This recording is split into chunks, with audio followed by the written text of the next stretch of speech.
Hi. So just over 2 weeks ago, I posted a video announcing I was working on a new theory of gravity, which I know took many of you by surprise. And the support and feedback has been fantastic. So I really appreciate that. That really helps me keep motivated. So an update post to tell you where I've got to in the last 2 weeks. So firstly, I've now written, published, posted 3 scientific technical papers of the theory and of the evidence that's supporting the theory. They've now been downloaded many hundreds of times. They're being reviewed by academic institutions, professionals, physicists that I've now started working with, and the response so far has been really, really supportive. And there's an acknowledgement there is some compelling evidence behind the theory and what it appears to be doing. One close friend, right at the very top of his field, said to me, John, he said, your technical paper writing is atrocious, but this actually appears like it could potentially be right. So I'll take that feedback.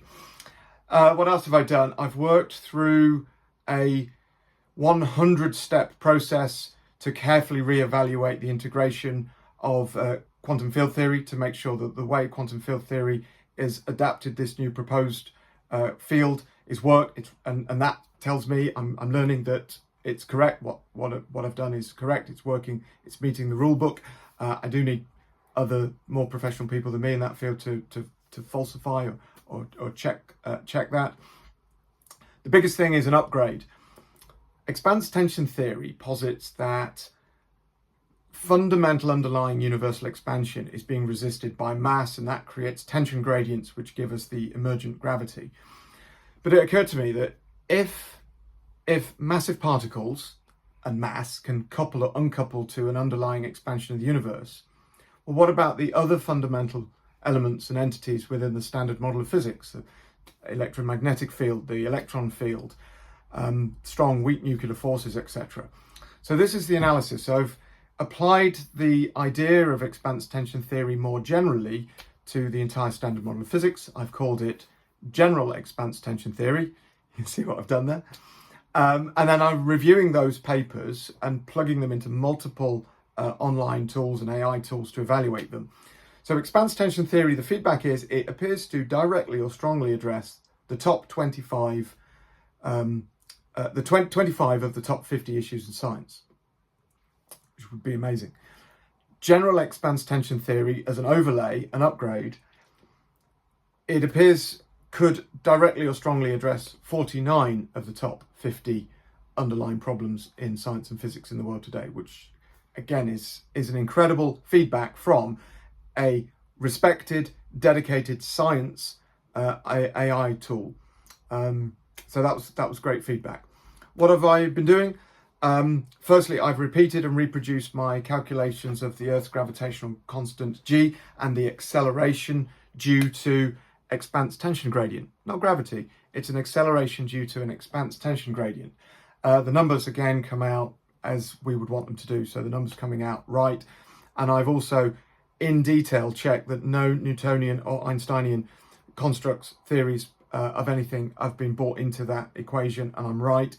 If accepted, that looks like it could potentially be a sign of the unification of gravity into the standard model of quantum physics.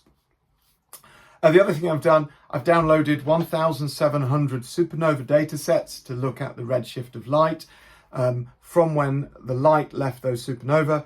If the universe is expanding, the wavelength of light extends. We use that redshift to look at the expansion of the universe in between the two.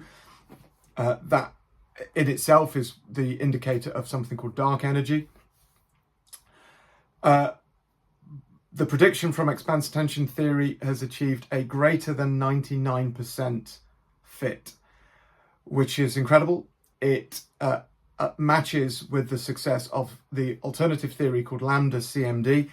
Lambda CMD uses a mathematical cheat, though. It uses something called dark energy, which is like just plugging in Gandalf physics of phantoms, which I don't buy. So the results on dark energy are quite impressive.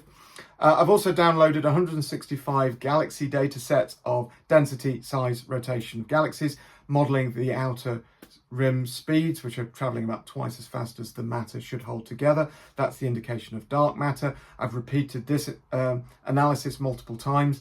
I'm getting the speed of rotating galaxies within 1 standard deviation of an expanse tension theory predictive line, which again matches the current best, which is called MOND, Modified Newtonian Dynamics.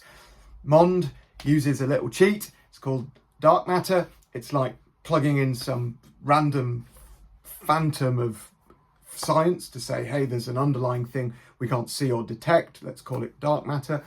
Expanse tension theory doesn't do that.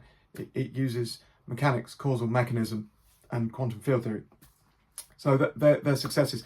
I've also modeled the acceleration due to expanse tension theory on Earth, Moon, Venus, Mars, and looking at atmospheric densities and comparing how the acceleration reduces with altitude. It has started to indicate a delta from general relativity, which would concern most scientists, but it doesn't concern me. I could list 1,000 observed data sets that seem to deviate from general relativity, usually in the cosmic void of space. So it does appear there's something going wrong with general relativity in our universal observations. That also seems to be a growing consensus in the world of science, which I'm becoming quite plugged into now. So that's where I am. I'm still in the game. The theory is performing really well. The risk I'm carrying is that the online tools that I'm using, and I'm using multiple to reproduce and repeat across multiple platforms, the risk I'm carrying is that I'm being fooled by the underpinning maths that's being done with online calculators, quantum field theory. These systems, I'm checking and asking them, they're saying they're PhD level trained in quantum field theory, in general relativity. They are reporting to me, yep, we do these to 99% plus. So there's the risk that I think that I'm carrying. And that's why I need access to, again, certainly quantum field theory specialists and academics to start to look at validity or falsification of the idea. So I'll leave on this thought. It feels like expanse tension theory and general expanse tension theory, I've created an odd, weird shape, radical, crazy Cinderella's foot. And every single oddity phenomenon that we can't explain in the world of science, like a glass slipper, this odd expanse tension theory foot just slips in like a glove, which I haven't yet found a problem that it doesn't fit. So as a problem solver, which is how I've approached this, it's starting to look compelling. Now, my discipline should be to find reasons why it's wrong. I need the science community to help me to do that. As a problem solver, I'm just trying to find a better understanding of the universe. But I'm still in the game. I'll keep you updated. Thank you for your interest and support. If you know a top flight physicist or someone with a passion with science, please share the video with them. I need their help. Okay, all the best. Bye-bye.